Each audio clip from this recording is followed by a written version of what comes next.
The Orthodox Conundrum podcast is made possible by listeners and supporters who believe that these conversations matter. If your business is interested in advertising to our engaged Orthodox audience, or if you'd like to sponsor an episode in honor of a loved one or simcha, please reach out to Aliza at jewishcoffeehouse.com. That's ALIZA at jewishcoffeehouse.com. Your partnership helps us continue bringing meaningful Jewish conversations to thousands of listeners every week. I heard Rav Chaim Shmulevitz say it myself when I was in the Mir Yeshiva. Somebody who's taking a deferment, he said, this goes back to 1971, 72, where you realize the problem was already then. He said, anybody in the yeshiva, anybody's going to the office and taking a deferment as a Bachur Yeshiva and not learning full time, he is a rodef. And it's interesting, it didn't mean he's a rodef. He is pursuing somebody to kill them. That's not what he meant. He meant that when you take a deferment and you're not learning full time, you're opening the door for the army to come in and undermine even the people who are learning full time. So this is there's a long history here. I'm Scott Kahn, and this is the Orthodox Conundrum.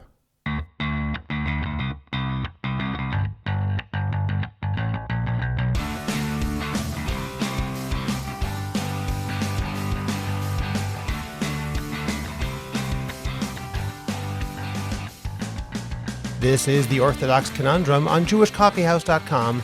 I'm Scott Kahn. The debate over Chareidi military service has become one of the most contentious issues in Israel today. It touches questions of national responsibility, Torah study, religious freedom, political power, social cohesion, and the very nature of the Jewish state. Since October 7th, those questions have only become more urgent, and they're at the forefront of the current crisis in both Israeli government and society. In this episode, I speak with Rav Shaya Karlinsky about how we can resolve the current impasse between much of the Chareidi community and the rest of Israeli society.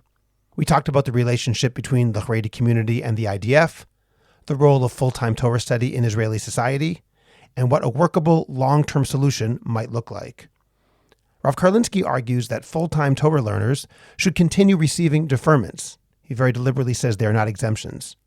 He says that Chareidim who are not learning full-time should serve, and that the state must create and maintain frameworks that genuinely accommodate Chareidi religious commitments. Rav Karlinsky and I do not agree on every aspect of the Chareidi draft issue, and listeners will probably notice places where I might have pushed back more strongly, particularly regarding the question of which yeshiva students should receive deferments from military service. This was a conscious choice. My goal in this conversation was to understand Rav Karlinsky's perspective and allow him to present it as clearly and fully as possible. In a discussion as emotionally charged as this one, I think there is real value in occasionally stepping back from argument and focusing instead on understanding. I suspect many listeners will agree with some of what Rav Karlinsky says and disagree with other parts. That's certainly true for me. Regardless of where one stands, I believe that serious conversations require us to listen carefully to views that challenge our own, and I hope that this discussion contributes to that effort. Among other topics, we discuss whether Israel can maintain a world-class Torah community while meeting its military needs, why distrust has become such a central obstacle in this debate, the future of Chareidi service in both the army and Sharut Leumi, and what a healthier relationship between different sectors of Israeli society might look like. This is not a debate. This is an attempt to understand a perspective that's often discussed, frequently criticized, and rarely heard in its fullest form. And we'll get to that conversation in just a moment. First, subscribe to Orthodox Conundrum Commentary on Substack. You'll be able to read my regular articles as well as the entire archive. This episode includes a bonus conversation exclusively for members of Orthodox Conundrum Commentary. In the bonus segment, I ask Rav Karlinsky what mistakes the Chareidi leadership has made over the past 30 years, what he would have done differently if he could go back to the 1990s, whether Torah learning should be viewed as a form of physical protection, his thoughts on religious political parties in Israel, and what a successful resolution of the draft controversy might look like 20 years from now. To hear the full bonus discussion and support this podcast, become a member at Orthodox Conundrum Commentary. The link is in the description of this podcast. Remember to subscribe to the Orthodox Conundrum podcast wherever you get your podcasts. Please rate it and write a review. Continue the conversation on Facebook by joining the Orthodox Conundrum discussion group. Finally, the best way to promote your organization, your business, or yourself is to create a high-quality podcast, and JCH Podcast Productions can help you make that happen. Whether you want to learn how to start your own podcast or want to improve the podcast you already produce, we will make it happen. Write to us at aliza@jewishcoffeehouse.com. That's ALIZA @jewishcoffeehouse.com. And let's get started with your high-quality, memorable, and effective podcast. Rabbi Shaya Karlinsky, born in Los Angeles, has been in Israel since 1968, where he studied at Yeshivat Kerem B'Yavneh and the Meir Yeshiva in Yerushalayim.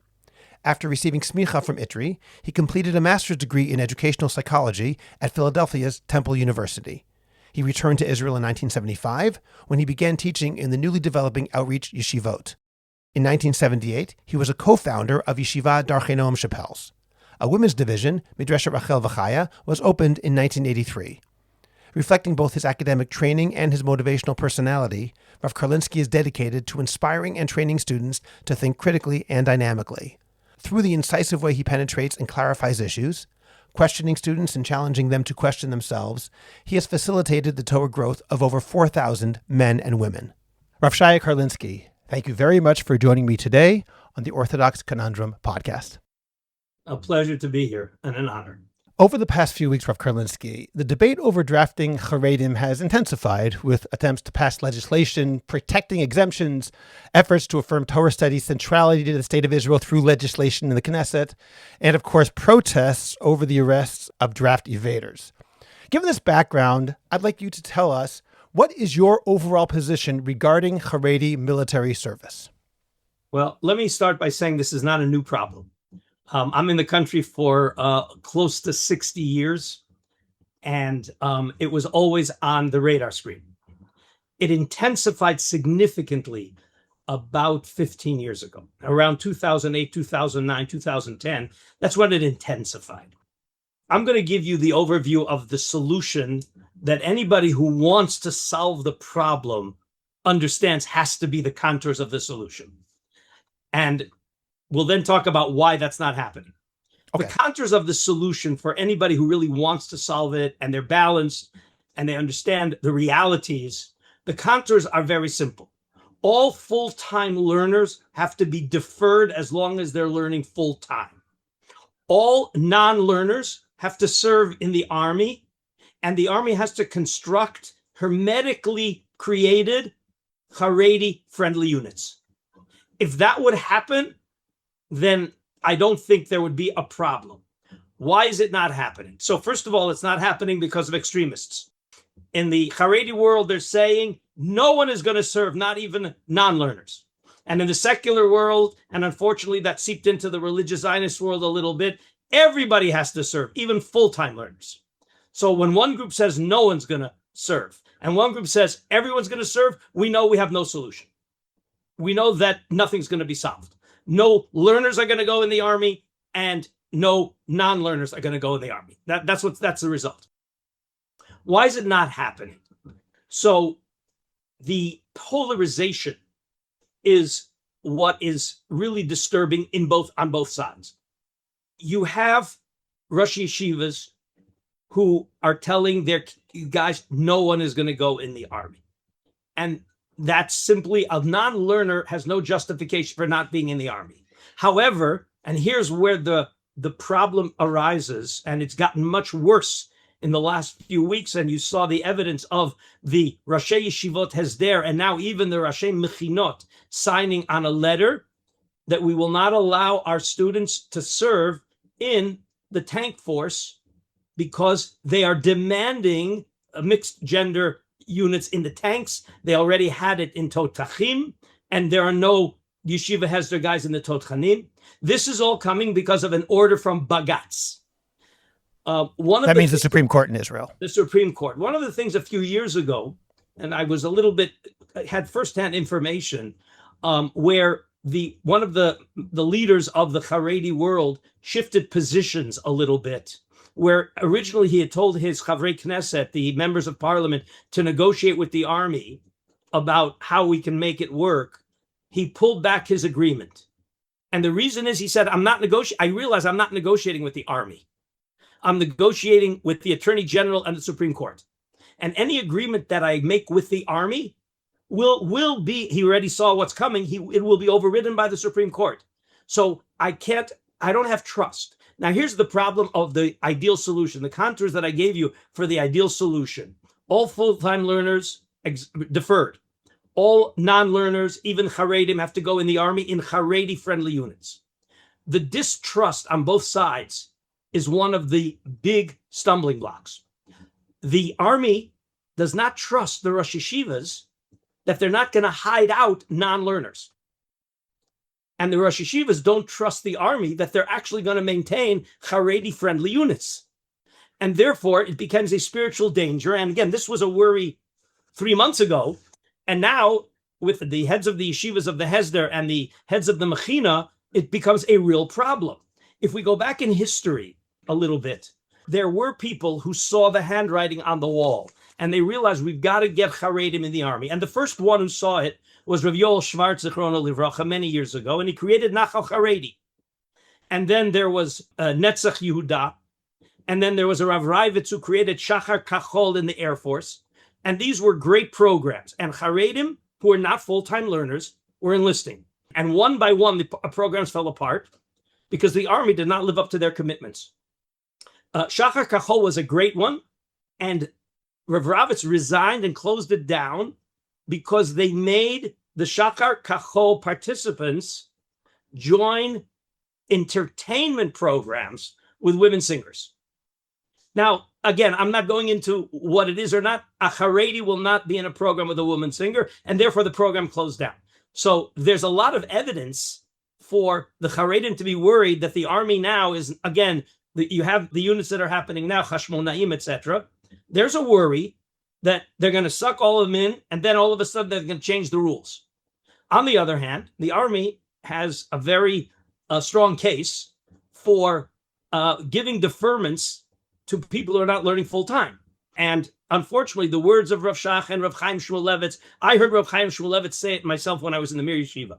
Somebody who's taking a deferment, he said, this goes back to 1971, 72, where you realize the problem was already then. He said, anybody in the yeshiva, anybody's going to the office and taking a deferment as a Bachur Yeshiva and not learning full-time, he is a rodef.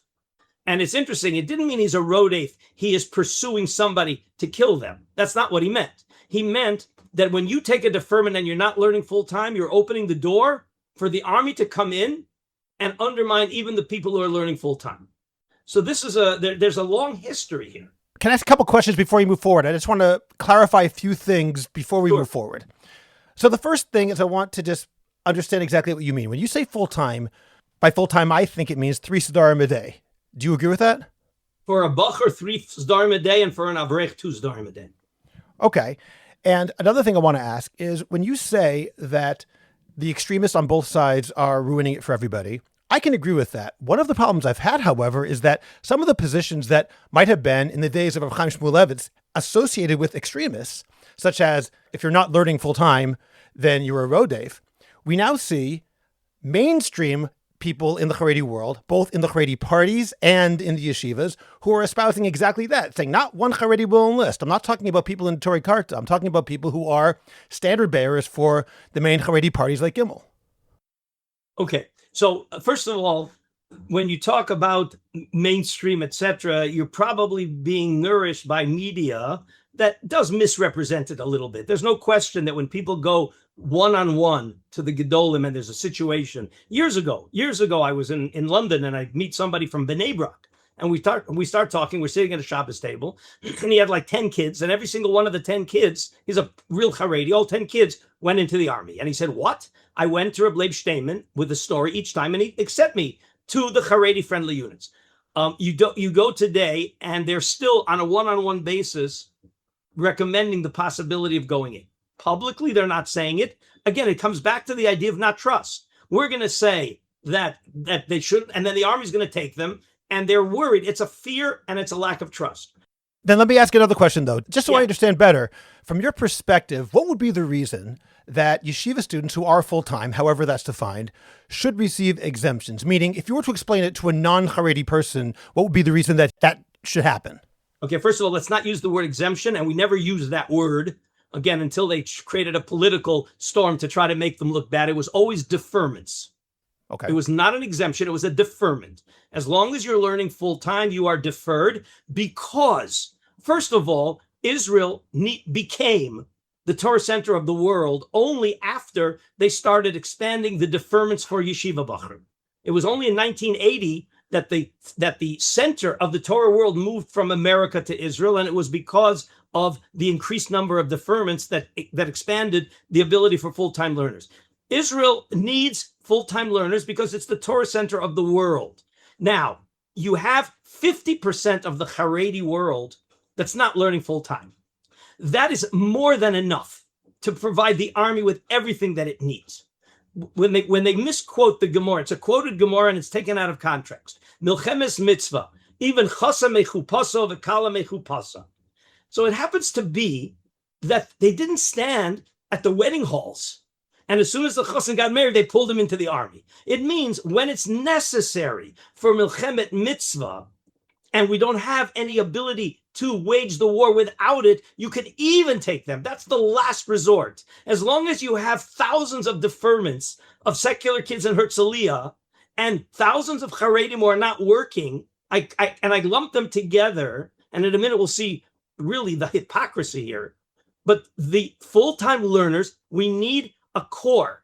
And again, it has to be the Torah center of the world is full-time Torah learners, and there's enough resources for the army to get more than they need without taking in the full-time learners. One of the amazing things that we have to ask ourselves, and this indicates motivations here, there are lots and lots of arikim. There are lots and lots of people who got draft orders and did not show up. There are secular kids in Herzliya and North Tel Aviv. There are Chareidim who are not working, and there are full-time yeshiva learners. Who are they arresting? They're only arresting full-time learners. That's exactly the opposite of what you want to do. How many yeshiva guys are going to go into the army because you arrested full-time learners? The fact is, I try to avoid any use of the term Milchemet Mitzvah only because it turns into a red herring where we start arguing about the parameters of Milchemet Mitzvah and kind of miss the point of the other issues there. So I'm on the same page as you are there.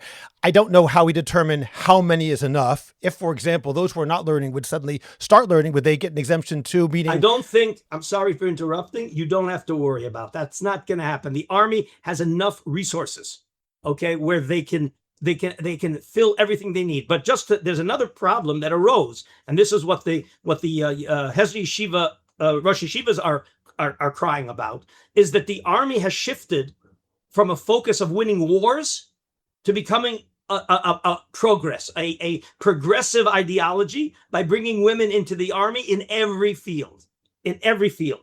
And again, then you get when you listen to the political statements, you listen to Yair Golan saying, we're going to be mechadesh the Hezdernikim.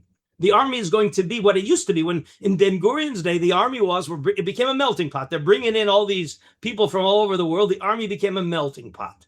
And in a small country, it might have been necessary. But there's still that agenda that we want the army to be a way to Israelize everyone, and the Chareidim are saying, listen, if we're going to serve in the army, I as a father, mother have to know, am I going to send my son in as a Chareidi, and 3 years later he's got to come out as a Chareidi. That's the goal of Hashmonaim. Okay, and the Hezdernikim are realizing that they're making it very difficult for them, and therefore, as always happens when you go to an extreme, the Rosh Yeshivas are worried, and they're saying no one should serve. I have to add one more point, which is not mainstream, and I believe it's one of the serious problems that the Chareidi world has in a PR point.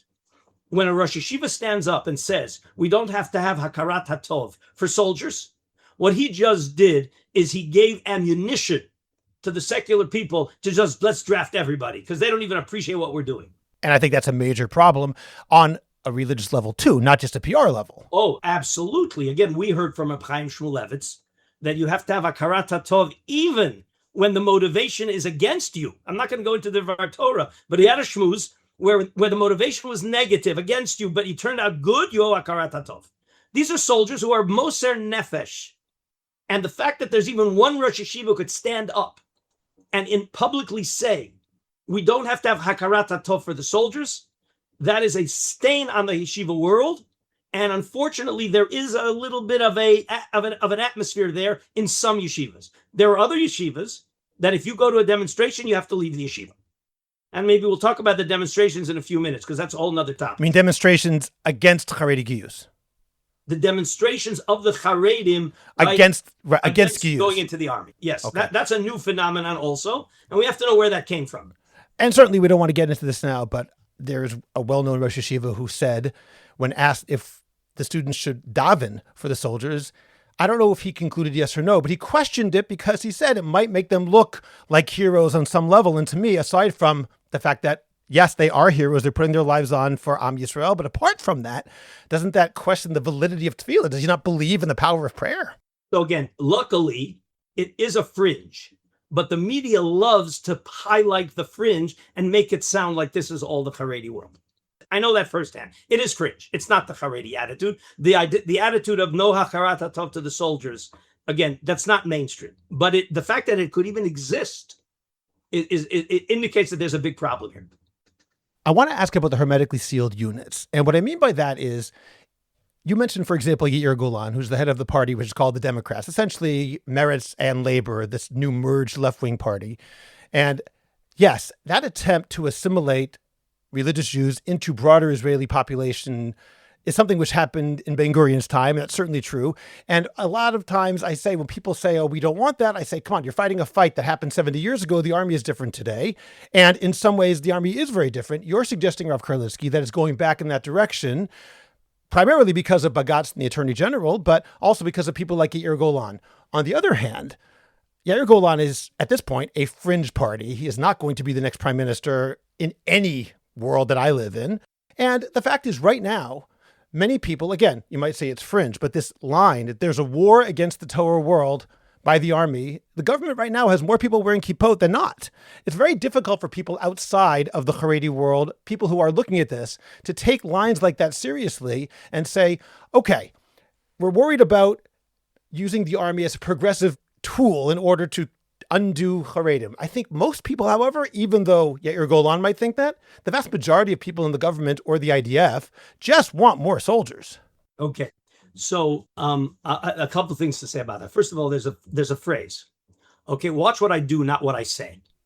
Okay. So we have to look what the army is doing.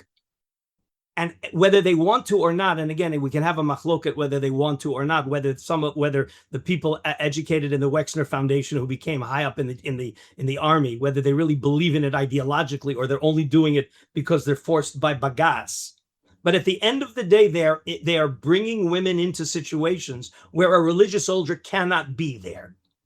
Okay, al pi halacha, the religious soldier cannot be in a tank or in a nagmash with women. Okay, so now what's the choice? So again, the Chareidi looks at that and he says, there is no way I want to subject or put myself in danger, and therefore the army has to revert and make it very clear that we're not going to have a repeat of Netzach Yehuda and Shachar Kachol. It's not going to be repeated because there is still a worry. Right now the Chashmonaim is functioning quite well according to my sources. I have a few either Talmidim who have kids or colleagues who have kids. It seems to be functioning very well. But with the idea of what the Hesder Rosh Yeshivas are experiencing, one is allowed to be worried. Okay, I always like to say, even paranoics sometimes have enemies. And therefore, it's not inappropriate for them to be worried. The phrase that I prefer to use is just because you're paranoid doesn't mean no one's watching you. Okay. I go back to the original solution. If I had to say one of the problems one of the mistakes that the Chareidi leadership made, and I think that Rav Fendel, the Rosh Yeshiva in Sderot, said this just recently in an interview. He and the Chareidi Rosh Yeshivas should be uniting in a coalition, fighting the army, demanding Chareidi-friendly units. The Chareidi Rosh Yeshivas, I said this a number of years ago, the Chareidi Rosh Yeshivas should be demanding from the army that the army put into place Chareidi-friendly units. I'm not going to go into why they haven't done that. That's part of the problem, but they didn't do it. And the solution is only going to be, the only time the solution is going to work is when there are Chareidi-friendly units and Rosh Yeshivas are not allowing anybody who's not a full-time learner to get a deferment. Then let me ask about these hermetically sealed units, as you put it, Chareidi-friendly units. Right now, we look at Chashmonaim, and In general, as far as we can tell, it seems to be going quite well. And as you said, there are reasons in theory that I can be worried about it. I have no reason not to be worried about it based on the Army's history. But looking at the Mitzvot right now, by and large, there might be exceptional cases, but by and large, it is very Chareidi friendly. I want to say the other side. Again, speaking from someone's perspective who is looking at it from the outside, he might say, wait a minute. My kid, and I'm speaking personally, my son-in-law right now, for example, is in Lebanon. He's in Miluim now for the third time since his son was born less than a year ago, my grandson. And it's a 10-week Miluim, sometime on, sometime off. But right now he's in Lebanon. And he obviously would not like to be there, but there is a major manpower shortage or some reason that the Army is continuing to call the same people up. Call it what you will. We need more people. And he would love to have the time off, but he has nachrayut. He has a sense of responsibility, so he goes. So someone might say, okay, I understand the fear. I understand the worry. There's a reason to be paranoid. But right now, given that it is Chareidi friendly as best as we know, is it really fair to say, I'm not going to go out of the concern that maybe it will be worse in the future, but on the other hand, your son-in-law has to go and spend 10 weeks up in Lebanon because I'm worried about something that may or may not happen, and right now is not happening? So again, I don't think that is reflecting the reality.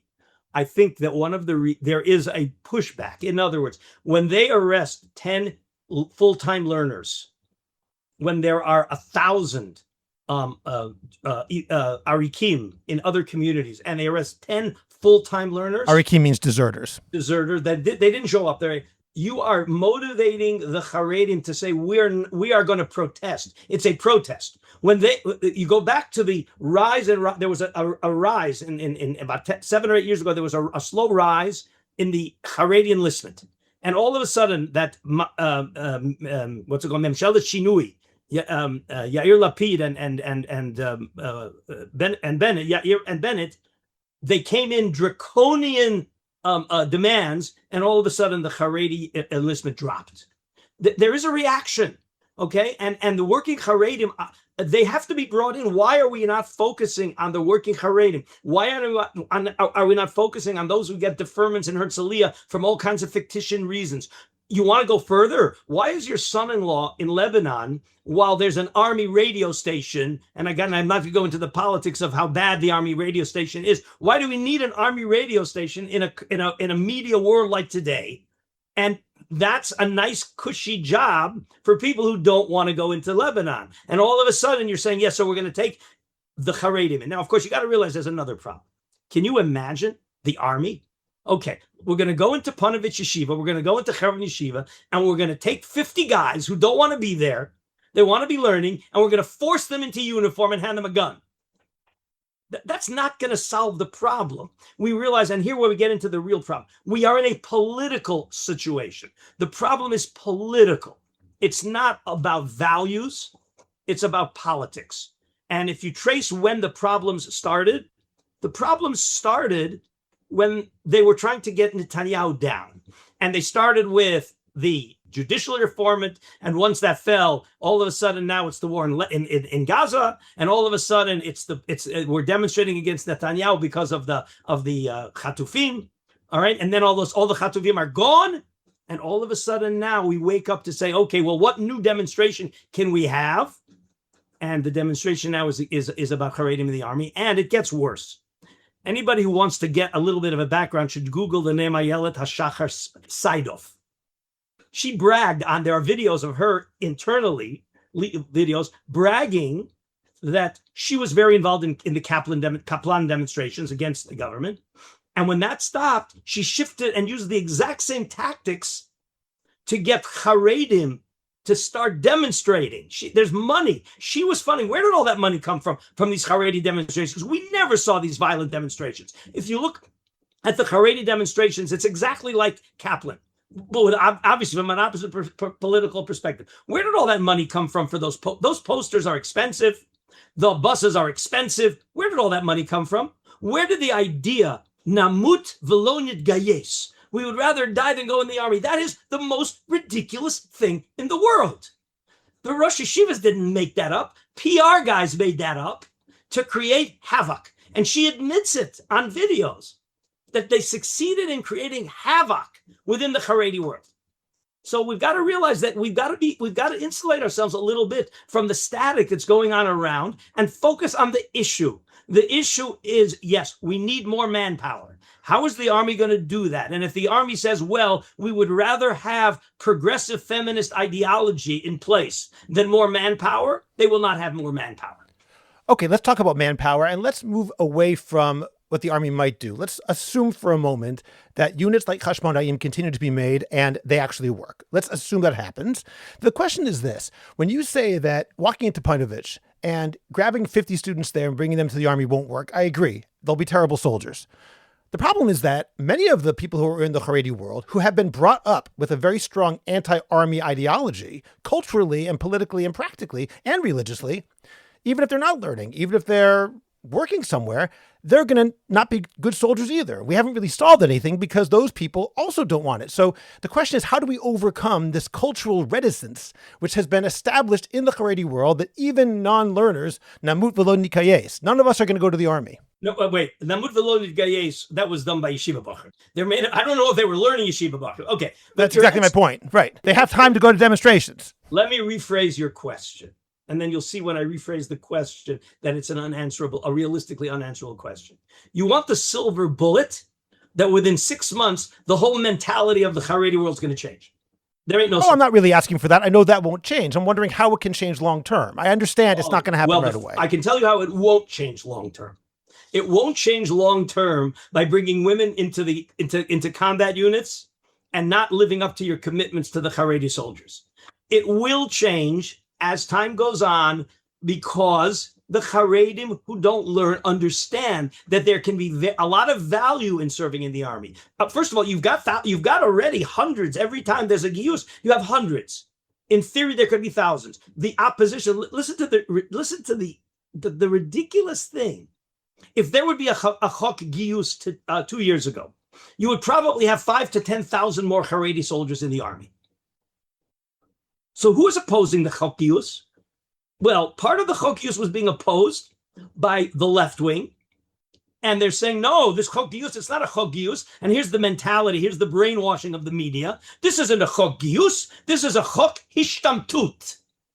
Well, I'm going to bring 2,000 guys in the army that aren't in the army. In 3 years, I'm going to have 10,000 of them in the army because we're looking for the guys who are not full-time learners. And they right away say, no, it's hishtamtut because we're letting somebody learn full-time. So what you did is you created a situation where not only you have less soldiers, because right now you have less soldiers, but in the long term, it's going to take you a long time to reverse the lack of trust that just created. It's going to happen. It will happen. Let me add one more thing. This is a mentality, a Western secular mentality that doesn't understand that money doesn't speak to everybody. They think, oh, we'll pressure them with money. They'll go into the army and compromise their values. No. There are people who for money will not compromise values. And it's clear that many of the things they're doing are simply to punish the Chareidim who aren't going in the army. It's not going to bring any more recruits. All of these monetary things, it's been shown for the last 2 years. I just want to drop a hint to it, is that this mentality is also why we got in trouble in Gaza. We think that money will solve the problem because we don't understand there are people who live on ideology. Lahavdil elf alfei havdalos. There are people who the ideology is there and you offer them money, they're not going to compromise their ideology. And that's what got us into trouble in Gaza. Lahavdil elf alfei havdalos. You've got to understand pressuring the money is just going to make them into poverty and punish the children and punish their wives. Okay. And it's not going to bring in any more soldiers. On the other hand, when I had Rav David Stav on this podcast, he did say to me that while he can live with full-time yeshiva students not serving in the army, whether he agrees with it or not, that's a different question, but he said he can accept that. But the problem is, speaking of money, that the Chareidi political parties, which I realize is not equivalent to the Chareidi population, but let's work with that for a second. The Chareidi political parties are demanding lots of money. They're demanding money for Kollel. They're demanding money that is the equivalent of money that people would get, benefits they would get if their parents are working or if they are in the army, etc. For example, the daycare subsidies and so on. He said, it's one thing to say, we don't want to serve because we're doing whatever we're doing. It's another thing altogether to say, we're not going to serve and you have to pay us for it. excuse me, they're not saying we're not going to serve and we're just going to do whatever we want. We are contributing. So again, I got to go back to the distinction between full-time learners and working Chareidim. So working Chareidim, we're not punished by removing the subsidy for the women because they're working, they're getting the subsidy. Who's not getting the subsidy? The wives of husbands who are really full-time learners. If that's a value, why are you punishing the wife and the kids and making the dependent on that's clearly punishment, because you're not going to get the full-time learner to go into the army because of that. And you didn't punish the worker who's not going into the army. You've got everything backwards, which shows that we are here in an ideological war. And that's why we can listen to Yair Golan and we can be worried. We can listen to Ayelet HaShachar Saidoff and say, you know what, their real agenda, and we have it on the open mic. You know what happened in the open mic in the Bagatz case when they were talking about arresting yeshiva guys who were not serving and taking away the subsidies. Nifarek Olam HaTorah, Gilad Barnea, in the Supreme Court. So when you hear that that's the agenda, of course the Chareidi parties are demanding money because we're also citizens. Do you have money for the symphony orchestra? Do you have money for the Israel Film Institute? Which right, and the idea that Chareidim don't pay taxes, of course, is also a big corrupt distortion. Okay, they pay lots of taxes. Some of the wealthiest people in the country are Chareidim, and every Chareidi who consumes Pampers a lot more than the secular is paying taxes. So there's a lot. It became a political issue. It didn't become something that is really inyani. One thing that bothered me, I'm just curious what you think about this, is that I heard soon after October 7th, a well-known Chareidi, not a rabbi, but a well-known Chareidi, I'll call him influencer, meaning a person of influence, a person who has media influence, on a podcast, and an American podcast. And I was actually extraordinarily upset with this person. And I don't know if I've ever gotten so upset on a podcast, on listening to a podcast. And the reason is this, because he was saying that, of course, Chareidim have to serve in the army. And then he said, and I have 3 suggestions. They should be in Shmona Matayim, which is intelligence. They should be in Zaka, which isn't technically the army. It means the people who go in and collect body parts and do that sort of thing after Chas v'Shalom if someone has died. And they should be in Mishmar Ezrachi, which means sort of protecting Beitar from Beit Shemesh, local police forces that are somewhat volunteer in an area of a city. The reason I was so frustrated by this was because the first half of his statement, namely, we have to serve, did not at all work with the second half. The second half is in areas that are not at all dangerous. In other words, yes, of course, Chareidim should serve in the army. And then he said in 3 areas, which, by the way, Shmona Matayim is a mixed unit. Let me point that out. It's not as though that's a single-sex unit. There are men and women both in Shmona Matayim, admittedly not in a combat role. But to say that Chareidim should serve, and then to say, but only in things that are safe, I couldn't believe I was listening to this. I'm curious what your take would be on that. You're not going to like my take then. Trigger warning. First of all, it's been 2 years. I've gotten over it. See, my granddaughter worked for 2 years in Shmona Matayim as a civilian. There were 15 Beis Yaakov graduates who were taken into Shmona Matayim after training, and they were in a unit, but it was Shmona Matayim. All the women were together. They were very respected, and it was a very good experience. Okay. I'm going to go to the exact opposite. The fact that when we're talking here about serving the country, but we're not going to allow the national service, which is a definite need. We're not going to allow the police force to be the address. We want to serve the country, but we have to have our values respected. And it's not, I don't believe it's because it's not dangerous. It's because you're not going to respect us. And again, you don't need us in the combat units because we are ready to contribute, and you're not letting us contribute. That's also part of the proof that the issue here isn't serving the country. Oh, you just want to take from the country and you don't want to give back to the country. Again, of course, all of the chesed organizations, all the real serious chesed organizations were all started by Chareidim. You open the door and say, okay, we will consider Sherut Le'umi, which, by the way, we also have to transition over to the question of the Arab population, right? The Chareidim have to do it and the Arabs don't, okay? But if you open up Sherut Le'umi as being an option for service to the country, then you will have a tremendous influx of Chareidim doing that. And it's not because it's not dangerous. It's because I can live at home. I maintain my Chareidi. You've got to respect that. You're making all kinds of accommodations to the women in the army because you want to accommodate. Everybody is accommodating everything. This is this is pluralism and multiculturalism, and you're accommodating everything under the sun except the Chareidi values.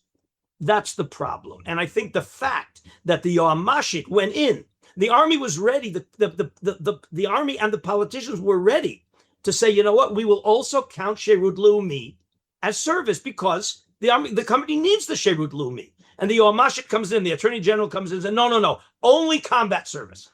That's a recipe that it's not going to work. It's a recipe that it's not going to work. I agree in general about the importance of Sherut Leumi. My daughters do Sherut Leumi, so I definitely see that fully. I will also add, though, two elements that are different are, number one, that it won't solve the manpower shortage in itself. And second of all, Sherut Leumi is 2 years and you're done, or 3 years and you're done, or 1 year and you're done. Whereas bringing my son-in-law in as a typical example, he's in Lebanon for the third time this year. And he finished the army years ago. Again, what are you trying to accomplish? What are you trying to accomplish? You need more combat soldiers. That's one situation. What's one approach? You need Chareidim to be part of the country and show their service. That's another element. And you've got to put all the pieces together and not try to solve one problem with a different solution. Okay, that's again, this is basic. Okay, well, let's say we're talking about the need for more combat soldiers. Again, I'm just using it as a typical example. These Miluinim who keep going to Lebanon. The need for more combat soldiers is being undermined by arresting full-time learners.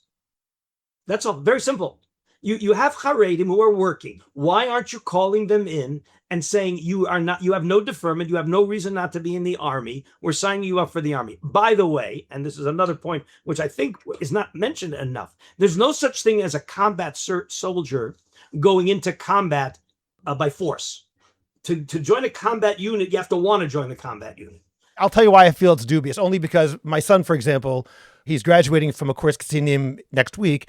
And from what I hear from him, and again, it's just his experience, and from what I understand from people I've talked to, maybe it's not right for me to quote him per se, that's true technically, but there is implicit and sometimes explicit pressure not to leave a combat unit. Meaning if somebody is truly scared, if someone does not want to be there, they can get out of combat. It's not the same thing as saying only if they want to be there, it's your choice. It's much more like you're expected to be a combat soldier, assuming you're in a combat unit, whether or not you wanted to be put there, unless you actively work hard to go out. I know someone, for example, who was in a combat unit, and by the time he got out of it, he had been in jail for 24 hours before he could actually get out.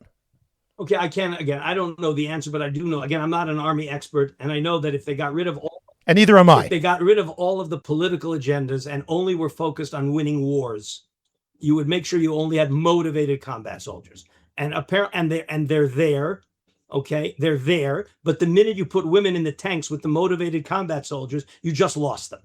And therefore, we have to ask, is the army talking out of both sides of their mouth? Or are they serious? And let me add to that, in agreement, that I spoke to someone who's in Shiryon in the tank corps, and this person is not in the Chareidi world. I said, would it be a good thing for women to be in the tank corps? And he said, that's absurd. It's absurd. Meaning, it's absurd. He said simply, it requires a certain degree of strength. He said, even in all women tanks, he was telling me, the things they do require a certain degree of strength. I don't think this is sexist to say that many men have and many women don't have, and the need to intentionally have an all-woman tank, he goes, it just doesn't make sense in terms of what they do. Okay, so I rest my case. In other words, the Chareidi world looks at this and they say, you're not, again, I'm telling you what, I don't know what the react. They're saying, I see you're not interested in winning a war. You're not interested in combat soldiers. You're interested in reforming the Israel society. And we're not part of that. So let's get back to the people who are full-time learners and enforcement. One of the things that I was bothered by, and I realize there are all sorts of things around this, but when it was suggested that full-time learners should be exempt from the army. Please use the word deferred. Excuse me. Okay. When full-time learners should be deferred. The implication being that they're deferred as long as they're learning, unless they reach an age where the army already can't use them. Assuming that they are deferred, there has to be some way of saying that they actually are learning. And I think there was some actual political resistance to the idea of having some sort of combination on the door, like a keypad, the same way that when you go to a job that is an hourly job, you put in a card or you type in or whatever it is. That's how they know when you come in and when you go out. And of course, there's still the possibility of fraud. But by and large, at least there's some mechanism to make sure that those people who are saying that they are full-time learners actually are in yeshiva the amount of time that they say they are. There are many people we know who are not full-time learners, but who are on the kollel rolls. We know that does exist as a real phenomenon, not a fringe phenomenon. I don't mean that's many people, but it's enough that it's a concern. How do we make sure that those people who are full-time learners and have deferments from the army are actually learning and are not just saying that they're learners and get some friendly Rosh Yeshiva to say, yeah, he's in my yeshiva, no problem? Okay, so my daughter works for the government. You have to clock in. But she'll tell you they clock in and then they're gone for an hour or two. Does anybody care about that? In other words, you can't be hypocritical. You can't say we're going to be more draconian for attendance in yeshivas than we are in other professions. Having said that, in my opinion, the enforcement is a very simple one. A yeshiva that is caught harboring people who are not learning with deferments, exactly like Rav Shaya Karlinsky said, I would treat the bachrim as rodvim, and the yeshiva is an accessory after the fact, and therefore there have to be consequences for harboring non-learners with a deferment. There have to be consequences. It's really degrading, to say the least, to say, no, we're going to have your fingerprint as you walk in, and if you walk out, there's going to be closed circuit cameras. Come on, they don't do that anywhere. Okay, but there should be draconian consequences for anybody who is harboring non-learners. And I'm going to add another dimension. If there would be no motivation to harbor non-learners because the army now has Chareidi friendly units and national service is an option, there is no reason. It's not logical for them to just hide out in the yeshiva, waste away, and then have no means of parnasa afterwards, etc. You're not understanding. One of the things is that people don't understand the Chareidi culture. You have people telling you how the Chareidi culture should operate, and they have no clue how it works. Let me push back just a little bit, just in the sense that you say that it's degrading to clock in. I'm not saying it should be any more than any other job. I don't think it should be less either, though. In other words, I'm not saying that we have to have closed circuit cameras to make sure you're not taking a too long lunch break. That's not what I mean. But having a fingerprint scanner, the same way that a government job would have that when you get in, and a fingerprint scanner when you go out. No one's saying we're going to check every minute to make sure you're actually learning and you're not taking a smoking break. That's not what we're talking about. But to at least say you have to at least clock in and clock out, because even if, for example, there's a yeshiva, let's say someone is learning 3 Siddharim a day, but we know there's a very big difference between someone who's learning 3 Siddharim a day, shows up at 9 and leaves at 1 at the end of morning Seder, versus he shows up at 10:30 and leaves at 12:30. That's still a whole Seder, but we should at least know what's going on. Is that not right? Again, you hit the nail on the head. There has to be a mindset shift. Yeshiva is not a hideout from the army. Yeshiva is focused on full-time learners who are Adam ki amut ba'ohel, and that's what it has to be. And again, it requires a whole shift in thinking. And by the way, it used to be that way. Why did Rav Karlinsky have to say? Because there were exceptional guys. It was an exception to take a deferment and not be a full-time learner. Because in those days, I only have anecdotal evidence, but I'm in this sugya since I came to Israel in 1968, where it was already an issue, and there were articles, and why are yeshiva bachrim getting deferments? Okay, I mean, my brother-in-law learned in Hebron Yeshiva. He got married to my sister. He learned for 4 years in Kola, maybe 5, and then he went into the army. And all of my Chareidi cousins all learned in yeshivas, and 5 out of 6, right? One, a brisker, was not in the army. All the other 5 all were in the army. They were in the Rabbanut. One of them was in the Yom Kippur War. He was out there in Syria getting the Chalalim out. It used to be you learned and then you went into the army. And on a certain level, the army then was like even a bigger challenge than it is today on some level. But you had no women there. It was a question of my cousin says he existed on cucumbers and tomatoes for his miluim because there was no real serious kosher food. Today there's lots of options. Okay, so of course we don't want the yeshiva to be a hideout for somebody who comes in at 10 o'clock and that's not what we're talking about. But there has to be a cultural shift, but there has to be an attitude of we believe Limud Torah is a very fundamental value for the country, no less than a symphony orchestra. Okay, no less than winning the Eurovision. Okay, and therefore we're ready to invest lots of resources to make that happen. But just like a guy in the symphony orchestra, if he doesn't show up for practice, he's out. Okay, so of course there has to be that kind of a thing, is that the Rosh Yeshivas can't want it. But the reason the Rosh Yeshivas are doing it is because the alternative is viewed as losing their religiosity. And when that's the alternative, they're going to hide them out inappropriately.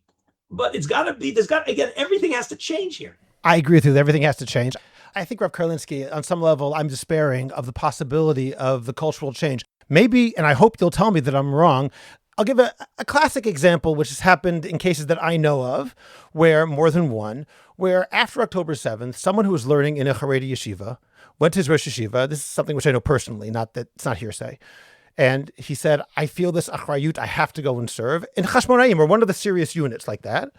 And the Rosh Yeshiva said, I understand, but if you go, you can't come back. Meaning, once you go into the army, do not expect to come back to this yeshiva. This is not a radical yeshiva. This is a mainstream Chareidi yeshiva, the one that I'm talking about, and I've heard about it in more than one case.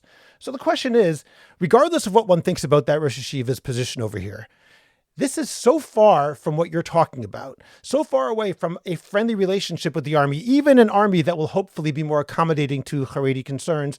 How are we ever going to bridge that gap if this is the way people are thinking now? You're presenting the problem perfectly. My only answer is it has to happen. It has to happen. And because it has to happen, it eventually will happen with one condition: goodwill on both sides. I can tell you bigger horror stories about this than you. I'll just tell you one so that you'll realize how deep the problem really is.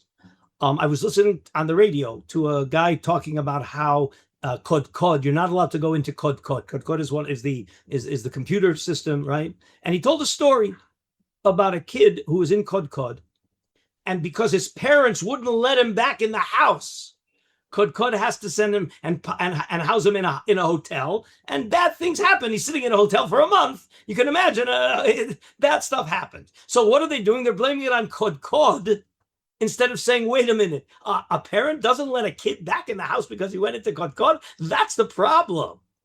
There has to be a mind shift, but that's a cultural problem. That's already a problem of the gaiva, of the arrogance, of the social status. Oh yeah, I can't show my face in shul if I find out that I have a son, right? But that's not a problem only in the army. My son is very involved in placing kids in yeshivas, and you can't imagine how many parents demand that my son help place him in the premier yeshiva when it's completely not appropriate for the kid.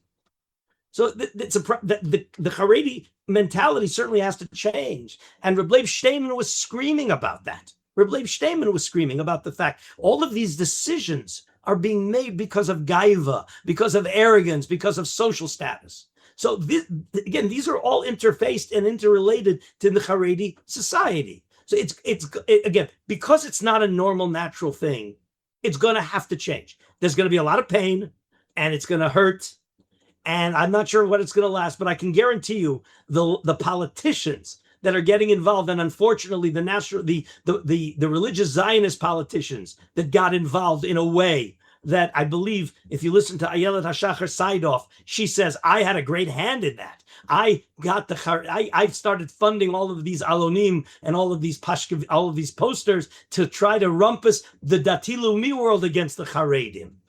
So, when that's not going to solve the problem. That's going to make it much worse. There has to be an alignment of values, and certainly the religious Zionists and the Chareidim have to understand what we have in common is the Torah and Shmiras HaMitzvos, and how are we going to enhance that? But you're right, it's going to take a lot of pain before it changes. Now here's a bonus for paid subscribers to Orthodox Conundrum Commentary. Rav Karlinsky, I have a couple of questions I want to ask you, but let me start off by asking, what mistakes has the Chareidi community made in handling the issue we're talking about today over the past 30 years? And let me add to that, if you could go back to the 1990s or the early 2000s, what would you have advised the Chareidi leadership, political and religious, to do differently? Rav Karlinsky's response to my question is available exclusively to members of Orthodox Conundrum Commentary. In the extended discussion, we explore what he believes the Chareidi community has gotten wrong over the past several decades, whether Torah study provides a form of national defense, the role of religious political parties in Israel, and his vision for what a healthy relationship between the Chareidi community and the broader Israeli public could look like in the future. To hear Rav Karlinsky's answers, become a member of Orthodox Conundrum Commentary. The link is in the description of this podcast. Okay, Rav Karlinsky, there's so much more we could talk about, but because we don't have that much time, let me ask you a final question. If you were to look 20 years into the future, what would success look like? In other words, how many Chareidim, what percentage would be learning full-time? How many would be serving in the military? How many are doing Shirut Leumi? And along with that, what would an ideal relationship between the Chareidi community and the rest of the population in the state of Israel look like? Well, my first reaction is the famous line from Yogi Berra. The problem of predicting the future is that it hasn't happened yet. That's an unanswerable question. I think... Well, I'm not asking what the future will be. What would you like it to be? What it should be is that there would be a mutual respect from the Chareidi world of the Mesirus Nefesh of the secular people in the army. There should be respect of the secular people that Torah learning is a premier value and that the Chareidi world is maintaining the tradition. I'll end you. You want to know? I don't know what it's going to look like, but I know that there are two groups. The statistics say that in X number of years, the Chareidim are going to be a majority in the country. Correct? So there are two groups that are petrified over that future. The secular people are petrified, but you know who else is petrified? The Chareidi world. Because they have no clue. What are we? They're not thinking about that. They have to. So there are some thinkers and there are some people, really long-term thinkers in the Chareidi world that are thinking about that. There were some serious people in the religious Zionist world that were thinking about that. Okay? But that's what has to be thought about. We've got to start thinking now about how are we going to run a country. The secular are petrified. It's going to be a Medinat Halacha. But of course, nobody in the Chareidi world is saying we want a Medinat Halacha. But we certainly want a Medina that respects Torah and gives as much respect to the Torah learners as it does to the symphony orchestra or the basketball players in Maccabi Tel Aviv. I think that's the best we can hope for. And I think after October 7th, there's a lot of change in the secular world. The politicians are still making a lot of noise. And I think one of the reasons that the Bagats and the Attorney General, they're all so hysterical in their extreme is because they sense the fact that the power is shifting away from them and they're making their last gasp. I don't want to sound political, but the idea that the Chareidim are out there, there are Chareidi demonstrations that look exactly like the anti-government demonstrations in Kaplan, has to say something. This isn't about Chareidim in the army, and it wasn't about the religious, the judicial reform, and it wasn't about the Chatufim. It was about getting rid of the current government. And I'm afraid that there's a lot of evidence to that. And we've got to say, let's get the politics out of this, which in Israel may be a pipe dream. All right. Okay. Well, with that, Rav Karlinsky will end. I appreciate your honesty and your forthrightness today, and I appreciate you joining me. Been a pleasure and an honor to be here. Keep up the good work. I'd like to offer a word of thanks to our Patreon supporters. Patreon functions as a voluntary tip jar for Jewish Coffee House and our family of podcasts. Patreon supporters at all levels, as well as paid subscribers to Orthodox Conundrum Commentary, will have access to our upcoming private Q&A sessions. Your support in either place helps sustain thoughtful Jewish conversation. Additional bonus material, including the longer episodes with bonus questions, is available to paid subscribers of Orthodox Conundrum Commentary on Substack. No matter how you choose to support this work, we are deeply grateful. Subscribe to the Orthodox Conundrum podcast wherever you get your podcasts, and please rate it and write a review. I'd appreciate it if you go to Apple Podcasts and rate and review the Orthodox Conundrum. It takes literally 2 minutes. It's just giving a certain number of stars and writing 1 or 2 sentences.